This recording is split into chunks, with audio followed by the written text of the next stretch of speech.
Comment l'évangile de Thomas et l'ouvrage Dialogue avec les anges a pu vous conduire à un autre décodage des évangiles?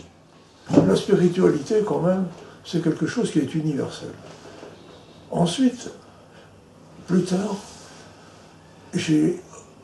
on m'a conseillé la lecture des dialogues avec les anges. Pour moi, c'était une révélation.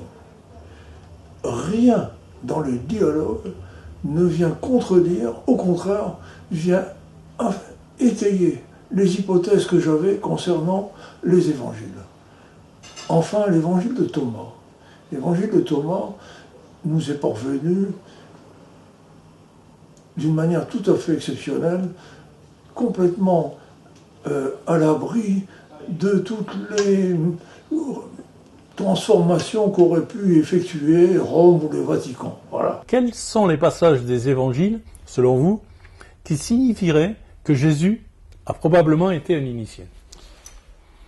Alors, tout d'abord, je me réfère aux 3 tentations dans le désert.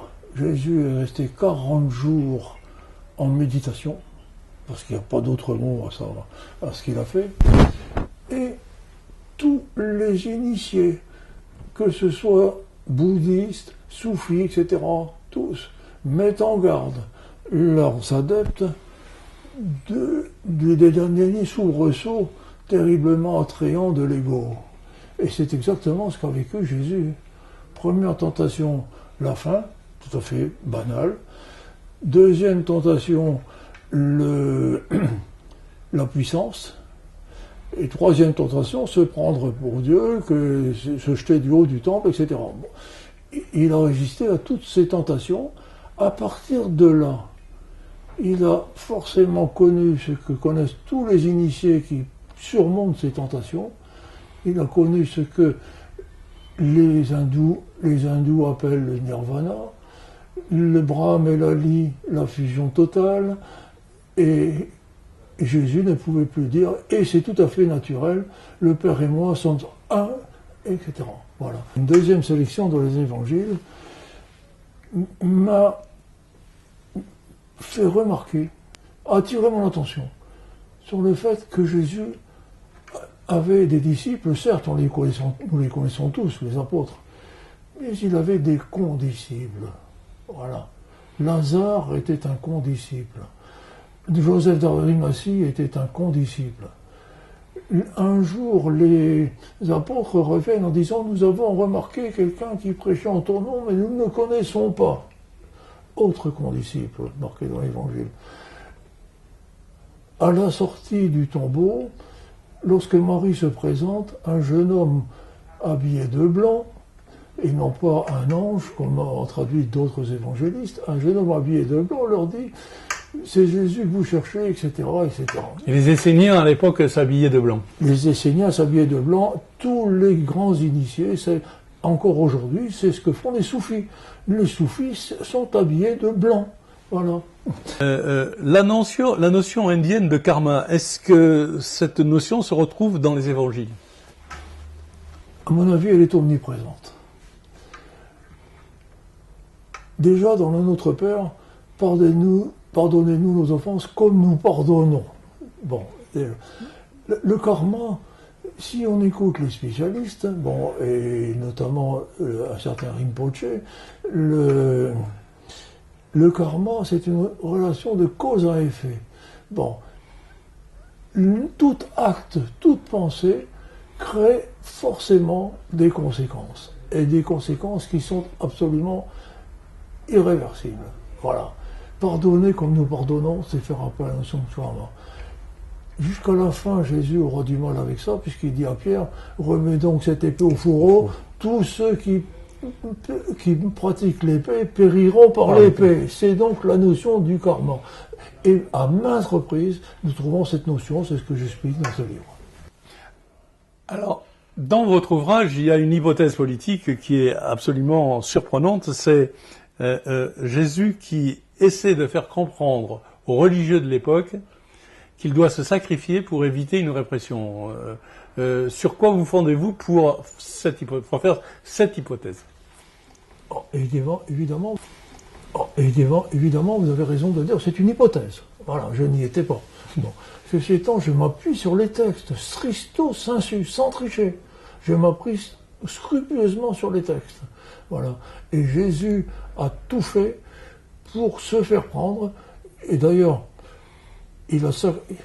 celui qui s'est sacrifié pour cela, c'est Judas, contrairement à ce que l'Église, bon, les évangélistes, bon, lui en veulent parce que bon, c'est le traître. Il le considère comme un traître, mais Judas a été le seul à obéir scrupuleusement aux ordres reçus par Jésus. Et d'ailleurs, et concrètement, ça se retrouve où dans les évangiles? Eh bien, c'est toute la période où il est raconté le procès jusqu'à la crucifixion. Après l'hypothèse politique de André Van Damme, l'hypothèse scientifique.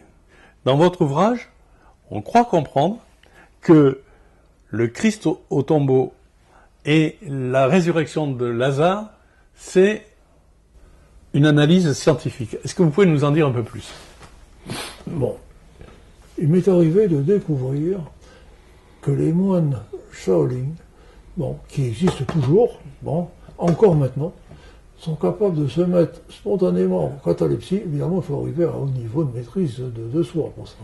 Sont arrivés à se mettre spontanément en catalepsie, ce qui a pour avantage, d'une part, de se faire passer pour mort vis-à-vis de leur adversaire, bon, qui cesse de les perturber, et d'autre part, d'abréger immédiatement leur souffrance. Voilà.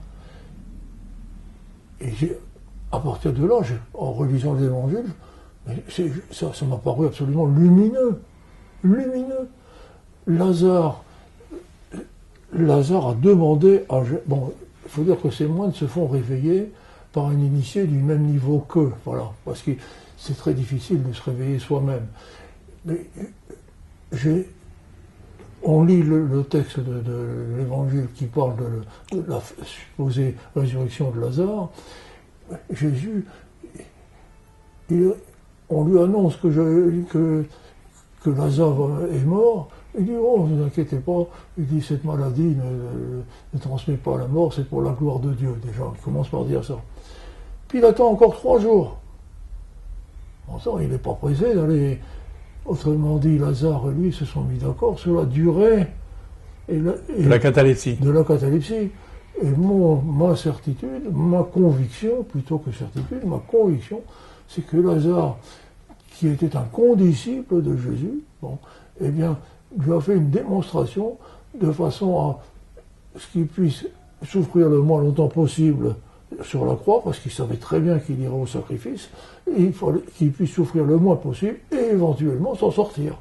Voilà, et à mon avis, c'est ce qui s'est produit. Comment on peut entrer en catalepsie quand on est sur une croix?